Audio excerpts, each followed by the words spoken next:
The chaos of NFL free agency is officially spiraling out of control, and if you aren't strapped in yet, you better find a seat because Andrew Berry is about to set the league on fire. We are officially on day 2 of this absolute madness, and the whispers coming out of the Cleveland front office aren't just whispers anymore, they are roars of a team that is tired of being almost great. The Browns are aggressive, they are hungry, and they are hunting for the final pieces of a championship puzzle that feels closer than ever before. We've seen the foundation laid, but today is about the finishing touches, the kind of moves that turn a playoff contender into a Super Bowl favorite. Before we dive deep into the trade rumors that are shaking the foundations of the AFC North, do me a massive favor if you live and breathe for this team, hit that like button, share this with every Browns fan you know, and subscribe so you never miss a single second of this breaking news. Now, let's get real for a second. How much more can this fan base take before we finally see that Lombardi Trophy in Cleveland? It's a question that keeps us up at night, but looking at the roster construction right now, you have to feel that spark of electricity. Yesterday was a whirlwind. We saw the addition of Titus Howard from the Houston Texans, a move that cost a 5th-round pick but secured a tackle who was expected to anchor this line from day one. Then came Zion Johnson on a 3-year deal, a young, versatile guard who might have cost a pretty penny, but in this league, you pay for youth and you pay for protection. And let's not forget the absolute steal in snagging former All-Pro linebacker Quincy Williams. This defense under Mike Ruttenberg is starting to look terrifying, but the job is nowhere near finished. The biggest story of the hour involves a name that should make every defensive coordinator in the league break out in a cold sweat: Brian Thomas Jr. Word is leaking out of Jacksonville that the Jaguars are officially entertaining offers for the explosive young wide receiver. Now, we know Andrew Berry and the Jaguars front office have a history, they love to deal together. Remember the draft day trades. Remember the mid-season corner swaps. These two teams have each other on speed dial.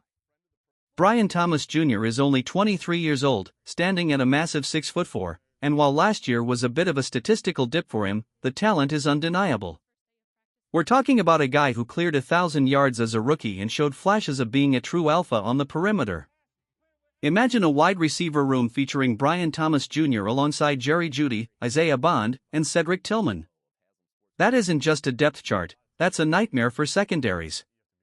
There are rumors that a high second-round pick, specifically pick number 39, could be the magic number to get this deal done. Jacksonville just extended Jakobi Meyers, which might make BTJ expendable in their eyes, but in Cleveland, he would immediately walk in as the potential number 1 target. This brings us to our question of the day, and I want everyone to head down to the comments right now and weigh in. If you were Andrew Berry, do you pull the trigger and trade that 39th overall pick for Brian Thomas Jr.? Type A for accept if you want that star power in Cleveland, or type D for decline if you think the price is too high. I'm reading every single one of these, so let your voice be heard. But we can't just talk trades, we have to talk about the trenches.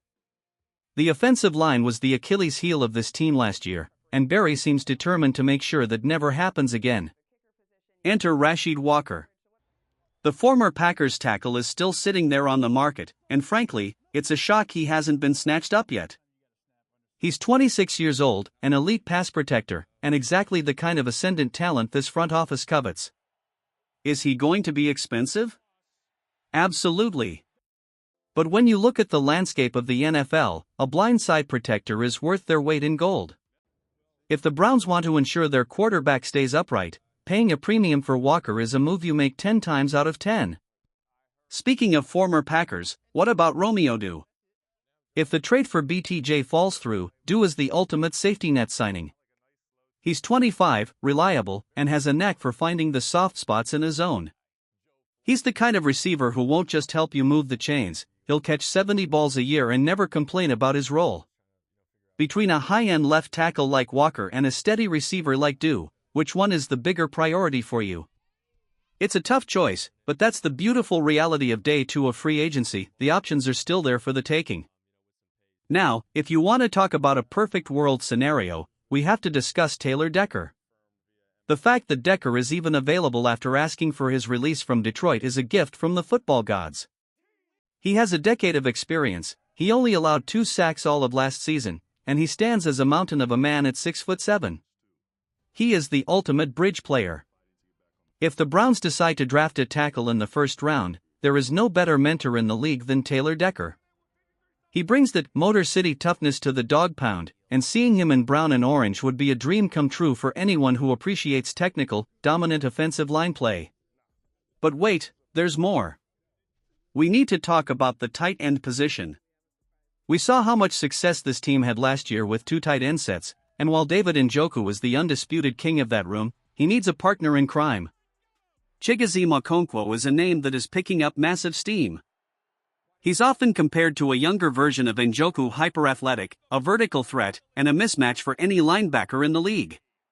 He wouldn't command the massive salary that a guy like Isaiah likely just got in New York, making him the perfect value add for a team that is navigating a tight salary cap. And finally, we have to address the rumors surrounding Chris Paul, the guard from the Washington Commanders, not the basketball star. The fact that the Browns are even looking at guards right now sends a very specific, and perhaps somber, message about the future of Joel Bitonio. Are we looking at the end of an era? If the Browns are scouting guys like Paul, who is a high-level pass blocker but has struggled in the run game, it tells us that the philosophy is shifting entirely toward protecting the pocket at all costs. This is the most critical window in recent Browns history. Every signature on every contract today could be the difference between a deep January run and another year of what-ifs. Andrew Berry is playing chess while the rest of the league plays checkers, but time is ticking.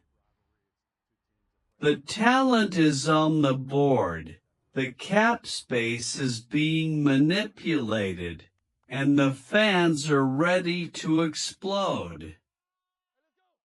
As we wrap up this update, I want you to think about one thing.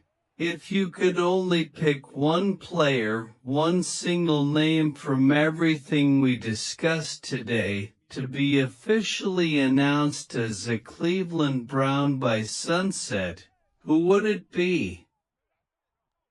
Is it the explosive Brian Thomas Jr., the veteran wall of Taylor Decker?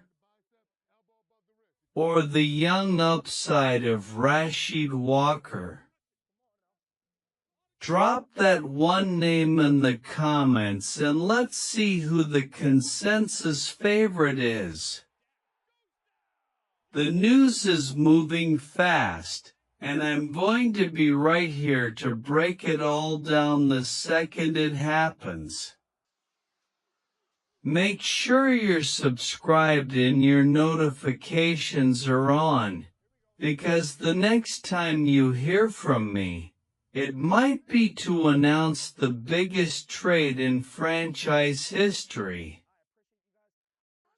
Stay loud, stay proud, and as always, go Browns.